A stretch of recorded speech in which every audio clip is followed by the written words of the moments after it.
It gives us great honor at this time to welcome today's commencement speaker.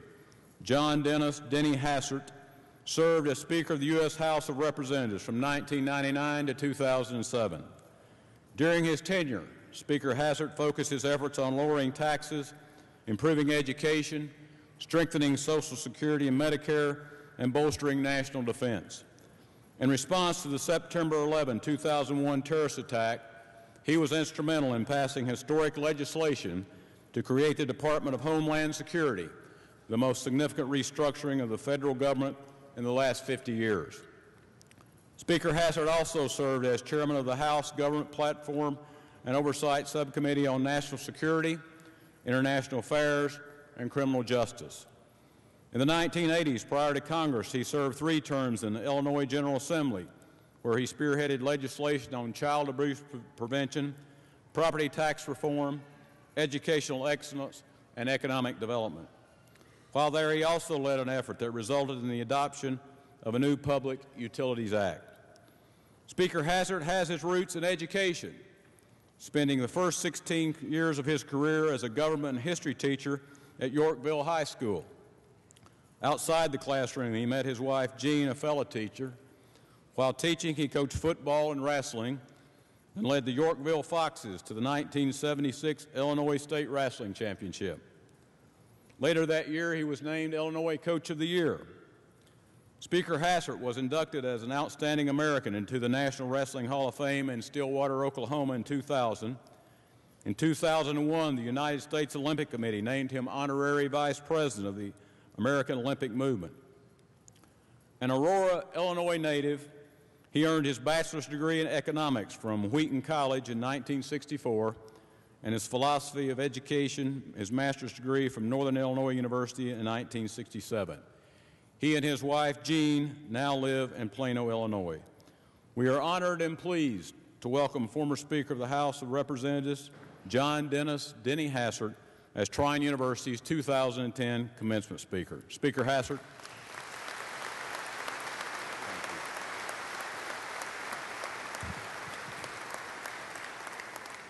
Well, thank you very much. It's a great honor to be here today.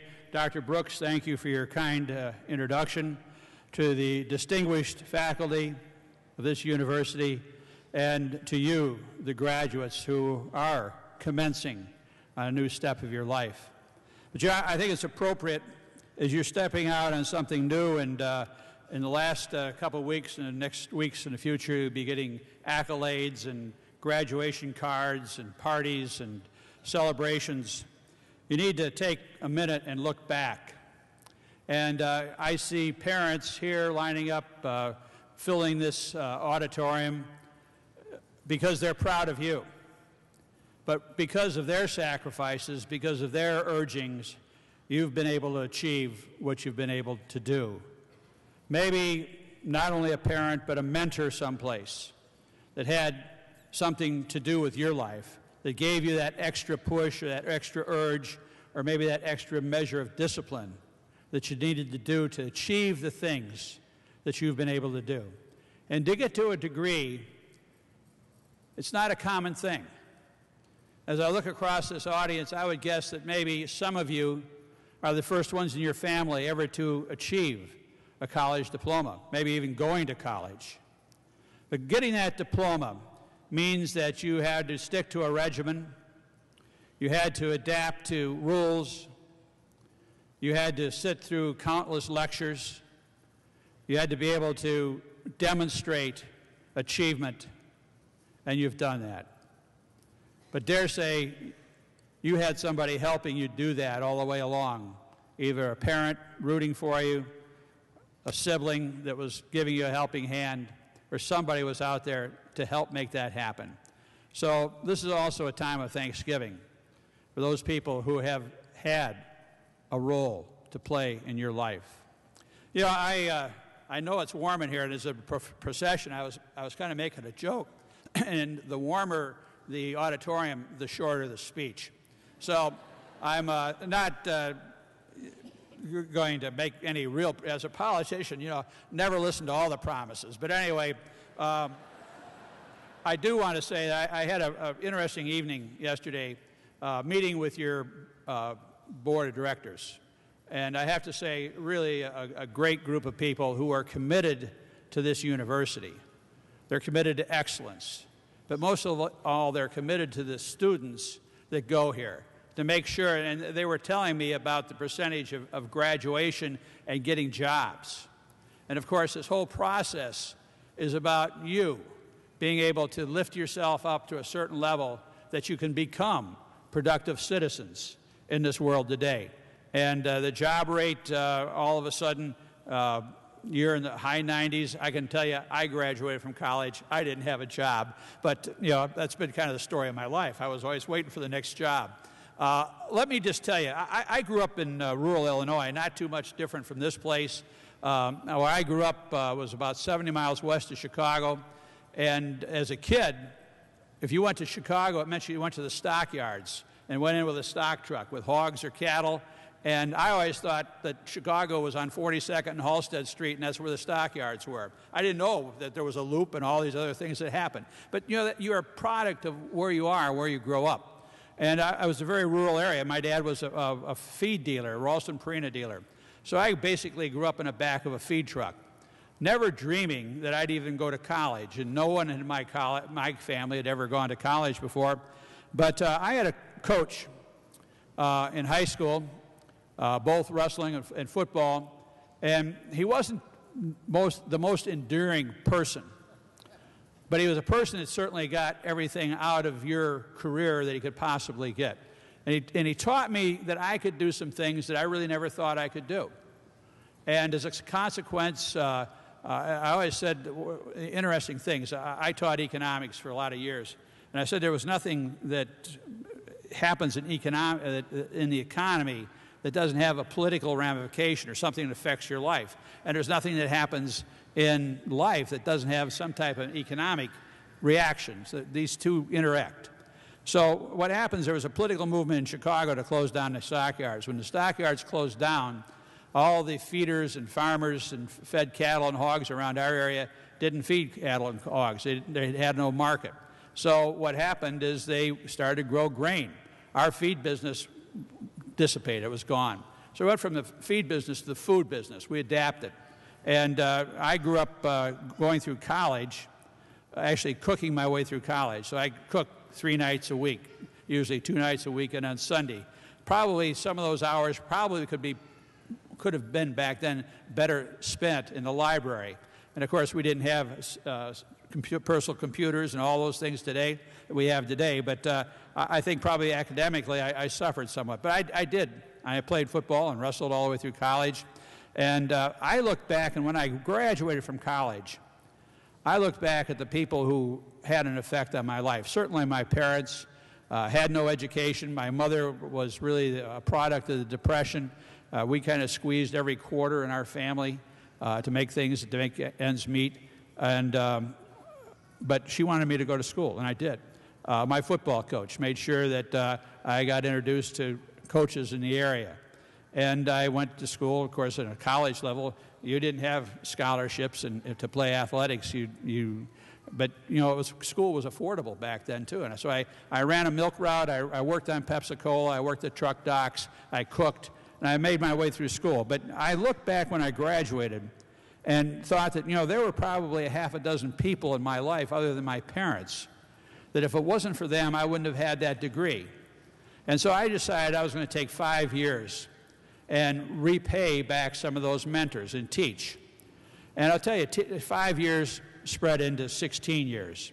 And so I taught at this little school, about 350 kids, for 16 years. I taught in a small school. I taught economics. I taught government. I taught history. I taught a speech class. I taught an English class. I taught personal economics. I coached football. I coached wrestling. I was the chairman of the education department, and I also drove the school bus. Little school, you had to do everything. You had to be adaptable. And I always said that probably driving the school bus was probably the best teacher or the best learning process for me for being Speaker of the House. You had this big yellow machine that you had to keep going right down through the, between the lanes. And it was a pretty good size. You were bigger than almost anything else on the road. You had this huge steering wheel and a gear shift and brake pedals and a stop sign. But up in front of you was the most important tool that you had. And you know you had probably 60 or 70 inmates behind you. But that tool was the mirror, which protected your back. And not only was that important as a school bus driver, it was also important as Speaker of the House. You know, I had a great opportunity. I coached wrestling. I really got into politics because I was a wrestling coach. We won a state championship. I was active in the Coaches Association, became president of the State Wrestling Coach Association, became national of the National Wrestling Coaches Association. And there was a time in my life that I was doing all these things. I was as a teacher, I was on top of the pay scale. I had taught 15 years. I had my master's degree. And I went to my superintendent and said, look, I'm married, I got 2 kids, I'm doing all these things, but we're not making it economically. He said, well, look, you've taught 15 years, you're top of the pay scale, we can't pay you any more money. But he said, you know what, there's a job opening over in the junior high, and it's for the assistant principal in the junior high. Now, I knew the principal pretty well in our school, a couple of years younger than myself, actually, but great guy. And I'd go down and I'd shoot the breeze with him every afternoon if I had a chance, and he wasn't too busy. But every time I'd walk into his office, there were these 7 or 8 chairs right outside of his office, and those chairs were always full.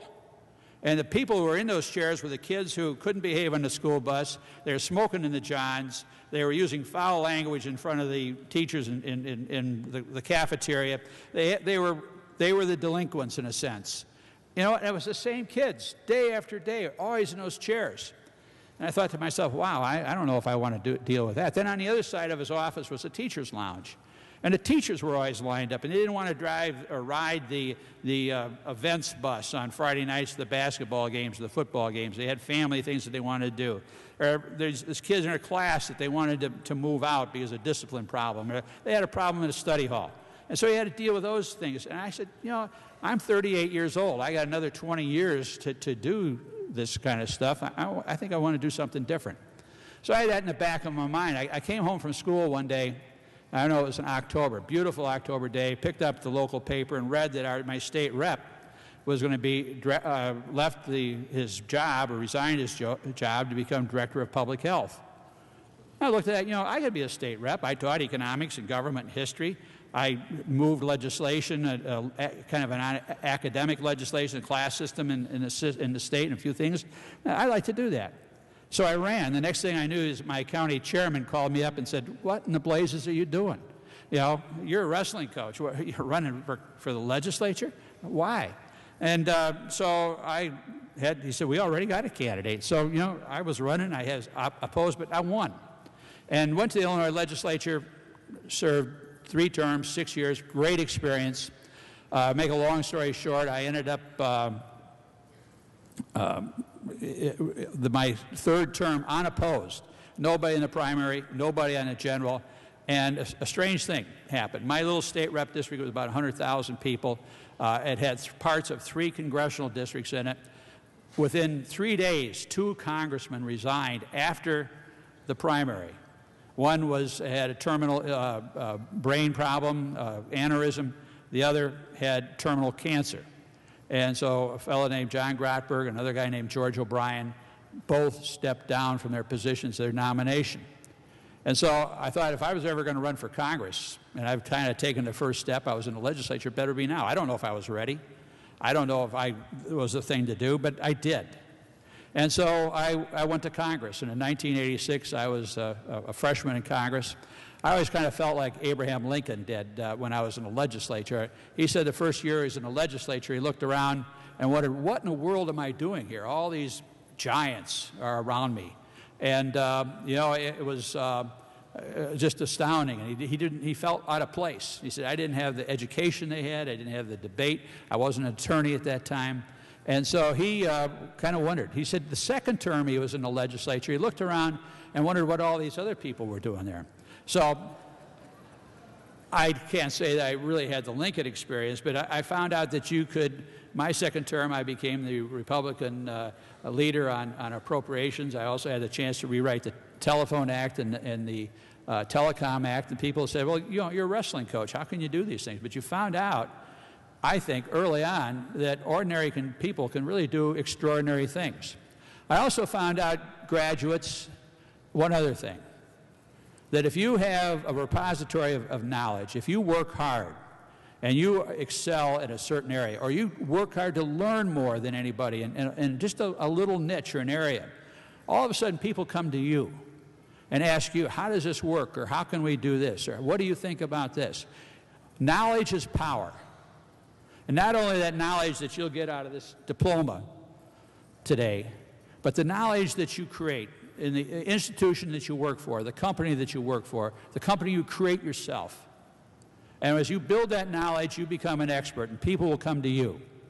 And part of the ability to achieve is the ability to relate, the ability to build trust. And I'll come back to that in a second. Well, I was in the legislature. I came to the Congress. We were in the minority. We were so far in the minority, had been in the minority almost 40 years. There were rooms in the Capitol, Republicans didn't even know where they were. And an amazing thing happened in 1994. There was a real change, and it was during the second year of the Clinton administration. There was a health approve of. There was a tax increase on Social Security for seniors. There was a gun legislation that a lot of people in the rural areas didn't like. And there was a real sea change in the Congress, and Republicans won the majority for the first time in 40 years. I mean, we found there were keys to rooms in the Capitol. We didn't even know the rooms existed, let alone the keys. And so to take over, and we did something we called the Contract for America. And, you know, there were 10 parts to the Contract for America. But when that happened, I had the honor of being appointed Chief Deputy Whip. The job of the Chief Deputy Whip was to make sure that when you brought a piece of legislation to the floor, you knew that exactly how many votes that you're going to get on that bill, at least on your side of the aisle. And you hoped that you knew on the other side of the aisle. So you got to know every member of Congress. You knew where they hid out. You knew where they slept in the cloakroom. You knew what their wives' names, what their kids' names were, because I tell you, that was important. You called them at home at night to find out how they're going to vote. And, you know, their kids would answer. And their kids wouldn't lie to you. They'll tell you if your dad was home or not. So you got to know them, and you built those relationships. And there was a place that I stood on the floor as people came into the Capitol every day, and as they voted on amendments, and, you know, you may vote on 60 or 70 pieces of parts of legislation every time a bill goes through. And people ask me, what's this, or what's our position on this? And you did that. You were a dispenser of information, not only knowing where people were on major pieces of legislation, but you were a dispenser. So you build up this trust, this rapport with people. Well, an amazing thing happened. Newt Gingrich was Speaker for 4 years. There was a revolution within the Republican caucus in 1997. He survived that. And in 1998, Newt really believed that the impeachment of Bill Clinton would be a strong thing, a thing would move the Republican Party forward. Well, what happened, people were tired of the impeachment. They didn't want to listen to it. They saw it on TV every night. They were saturated with it. They were tired of it. We lost 6 seats. When we lost 6 seats, the Speaker couldn't get reelected. When you get reelected, you have to be reelected by your own party. Now, you're the Speaker for the whole House, but it's your majority that puts you won over 218 votes. And if you don't have everybody in your party, and we had about, after that loss, we only have a 5-vote margin. And Newt didn't have, there was 12 or 18 votes that Gingrich wasn't going to get. And so he stepped down. And a guy named Livingston was supposed to be the Speaker. Well, he stepped down, and it happened on December 19th, 1998. I'll never forget that day, because that day was the impeachment of Bill Clinton on the floor of the House. And I got up that morning and was thinking to myself, and I did a devotion every morning and said, you know, I remember about the impeachment, or teaching about the impeachment of Andrew Johnson, who was Lincoln's vice president, and after the Civil War, there was a lot of different movement within the Republican Party, and basically the Republican Party threw him out and impeached him. And he got impeached, but he didn't get convicted in the Senate. And I thought that, the whole presidency changed for almost decades after that time. And I'm thinking, how will history change today? Well, little did I know, I went to the House floor that day. Bob Livingston got up and said, I'm not going to be a member of Congress anymore. I'm not going to serve as Speaker, and I'm resigning. And Bill Clinton, I think you ought to resign too. And you could have heard a pin drop. There wasn't a breath that you could hear in the House of Representatives. And all of a sudden, people turned around to me and said, you're going to be the next Speaker. I looked up and said, why me, Lord? But anyway, it happened. And so my first time as Speaker, I really was like drinking fire or water out of a fire hose. Everything was coming at you. And it was a great experience. But, it was a great learning experience. There wasn't a day in the Congress that wasn't like a college education. You had to know something about everything that was going on. So whether it was rocket science, literally, or it was the economy, or it was foreign relations, you had to be up on it. But I'll tell you, people ask me, what's the most difficult thing that you ever had to do? And I always said it was probably teaching economics to sophomores in high school. Kids that had a lot of other ideas of sophomores in high school, and you sit and listen to an economics lecture and talking about supply and demand and diminishing returns and macro and microeconomics and all those things that kids love to listen to. And you had to make it relevant. You had to get it into their heads. And it was a challenge, but it was fun. But, I always said the toughest thing I ever had to do was go back to Congress and teach some members of Congress the basics of economics.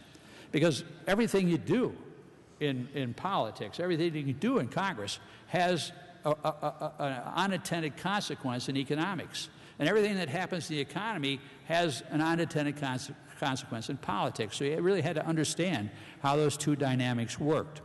Well, to make a long story short, I became Speaker. I had this beautiful office. The last office I had was, in the locker room as a wrestling coach, and my own office. And this office had chandeliers. It had a view out to the mall. It was magnificent. But outside my office, I had 8 chairs. And every day, it'd be the same people in those 8 chairs. And you had to deal with them. And on the other side, you had people coming in called the Senate. They wanted things too. So, life is, whether you're a teacher or in business or the Speaker of the House, it's constantly how you deal with the problems and the relationships that you have every day. And I always said there are 4 Ps that I thought were important for politics. But I think these 4 Ps are important for anything. I always had this slogan, too, that life expects ordinary people to do extraordinary things. So if you're thinking about doing extraordinary things in your life, here's just kind of a little thing to go along. 4 Ps. First of all, before you get into do something, you have to have purpose. You really have to understand what I want to do. What am I going to do with my life? Where do I want to go? And then to make that purpose happen, you really have to have a passion. You say, yeah, I'd like to do that, but I'll do anything. You have to have a passion. And that passion comes from deep inside. That passion has to boil up sometimes, and you wake up in the middle of the night and it's behind your tongue. It has to be there. And then, there's a persistence, because nothing changes overnight. My first real piece of legislation I passed in Congress, it took me 9 years to get it done. And so it takes a persistence. Day after day, you have to have a tenacity or a perseverance that just stay at it. And with that comes patience. And sometimes the older you get, gentlemen, ladies, the more patience you have. So patience is a blessing, but it's something that comes along with you. But one of the things that I think are most important, and most important to success, is the trust that you build up with your fellow workers, the trust you build up with your families, the trust that you build up with the people in your community. And trust isn't something that you earn overnight. Trust is something that you do day in and day out, your pattern of living. And once you do something to betray that trust, it's very difficult to go back and to restore it. But sometimes the most courageous things that you have to do is go back and restore trust. And that's to say, I'm sorry. That's to say, ask forgiveness. And that's to say inside yourself, I'm going to persevere. I'm going to move on. I'll do what I have to do. And in those relationships, the word relate, you know, I got my master's degree in history, philosophy of education, which it wasn't a very saleable master's degree, to tell you the truth, but I already had a job. But really, my philosophy of education was to put a good teacher in a classroom, somebody who could talk about his subject, people that the kids would listen to, that they could get the point across. So being able to relate is the key to relationships. And that's something that'll be challenging you. If you can relate what you've learned in your field, if you can relate what you're about doing, you'll achieve. And of course, that trust is earned with that process. And finally, the most important thing, I think, you look back in your life and there are mentors that have helped you. And as you move forward in life, the best thing that you can give to society is bring people in and mentor them. Bring them along in the process. Bring the young person up. Help him. Teach him. Mentor him. One other thing that I just want to leave you with is an experience that happened to me as Speaker of the House. It was a bright September morning. I had come back to Washington on a Monday to meet with the president because we had some economic problems, and I was trying to talk him into get some economists to come in and said, we need to look over the horizon, some things we have to do in tax policy and fiscal policy, and let's start to move on it. It was after the Enron scandal, and people had lost confidence in the high-tech boom. It kind of petered out, and people are, you know, we lost $250 billion in receipts just on capital gains. So we needed to get to something, the economy going again. And so I had met with him on a Monday afternoon. I was in my office early that Tuesday morning, and somebody knocked on my door and said, Mr. Speaker, a plane flew into the World Trade Building. We don't know if it was a small plane or a helicopter it was, but there's a fire there. I said, I'll be upstairs in just a second. Walked upstairs just in time to see the second plane fly into the World Trade Building. Well, this wasn't any just ordinary day in Congress. We were going to have a joint session of Congress that day, and the Prime Minister of Australia was the Speaker, a fellow by the name of John Howard. And when you have a joint session of Congress, it's kind of like commencement. You had the President and the Vice President. In this case, it wasn't the President. He was out of Washington that day. We had the Vice President there. You had the President's Cabinet. You had the Chiefs of Staff. You had the Supreme Court. All of them in the same room. And I'm thinking, maybe this is not a good idea. 2 planes into the World Trade Tower. So I'm trying to get a hold of the Vice President. The Vice President's down in the White House in the Situation Room with the Secretary of Transportation. He's trying to get every airplane. Imagine every airplane it's in the air on a Tuesday morning. Planes coming across from Europe, coming over from Asia, coming up from South America, all over the world. And trying to get them down someplace. And because you don't know who's running them or where they're coming from or what's happening or what's in them or what the intention of people in that plane are. And so it was pretty credible. I didn't get a hold of the Vice President. He was just over his head. So I decided, as I put the phone down, trying to get it, my other phone went off. And it's a red phone, but it's the phone I take all my phone calls on. And I never picked up the phone and answered it. They're always screened. And so this light was on. I figured, they got the Vice President on the other line. So I picked up the phone, and this guy on the other line says, what in the world are you guys doing up at Capitol Hill? The taxes are too high, and I don't like what the defense is doing, on and on.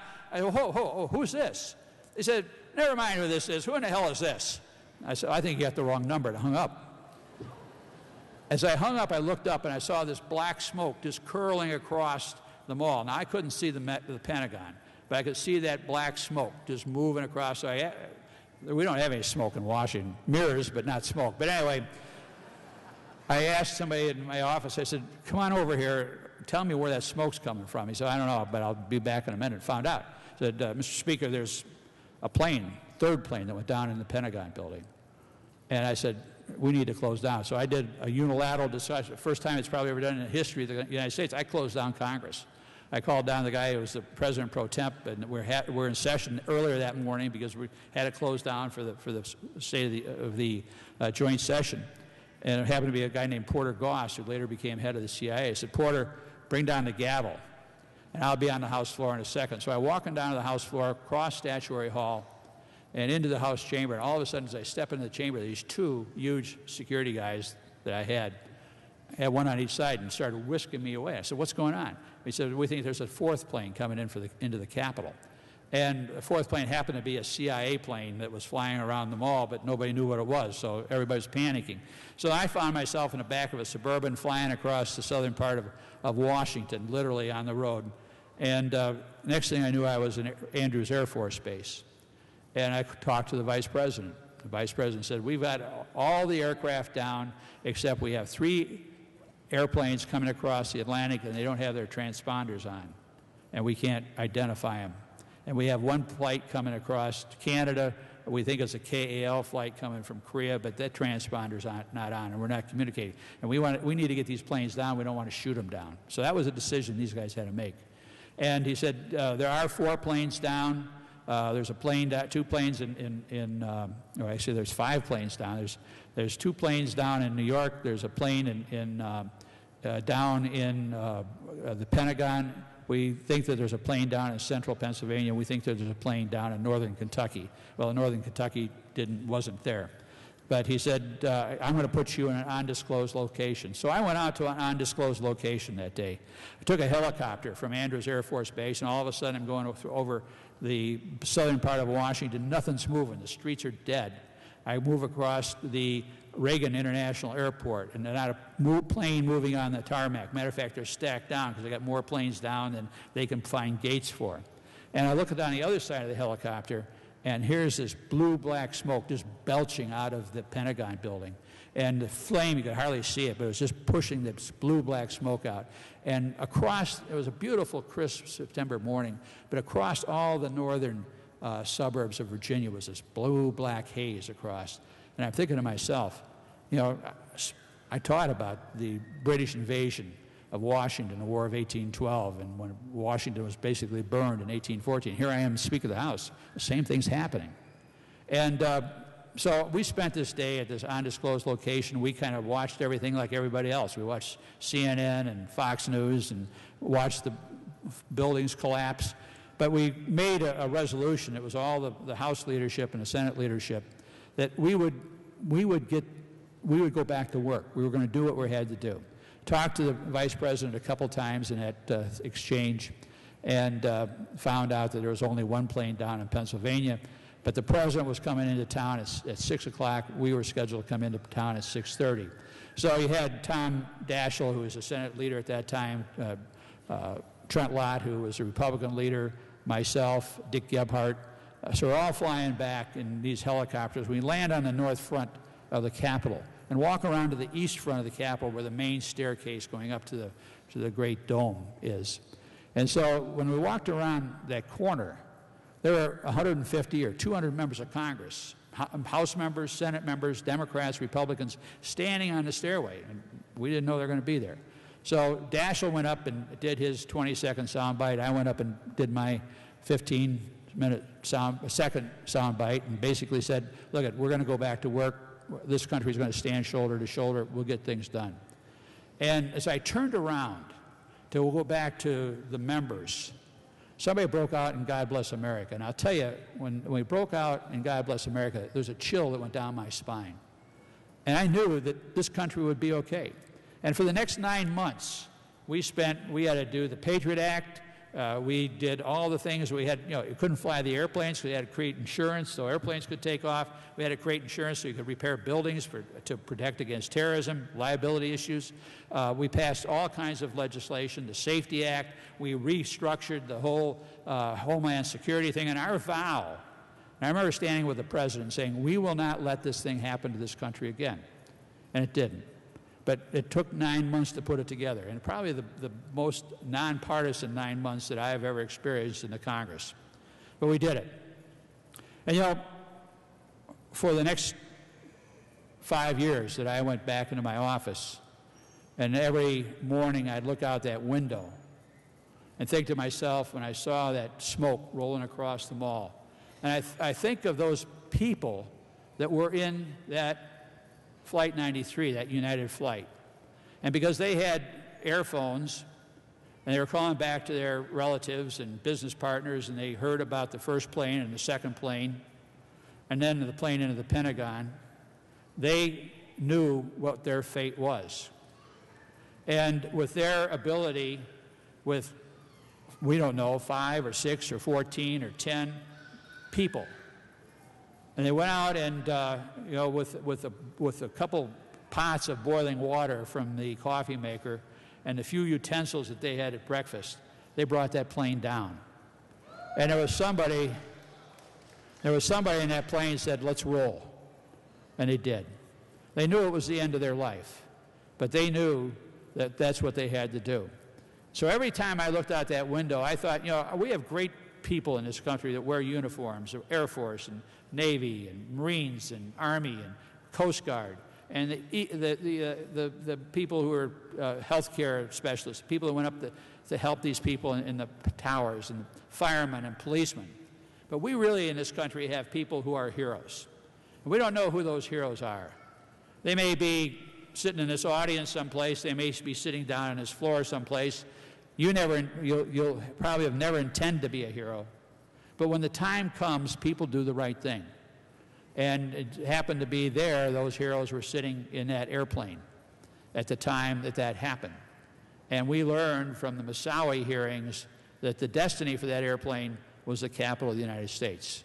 So it wasn't for those people who did the right thing. When I'm trying to make a decision whether they're going to keep Congress open or not, did something that affected our government, the life of our government, the 5,000 people who work in the Capitol, the visitors, everybody that was there. So that is life. We don't know who those heroes are. But this life has prepared you. This discipline has prepared you. This graduation ceremony is preparing you for your life. I wish you the best. God bless you. God bless America.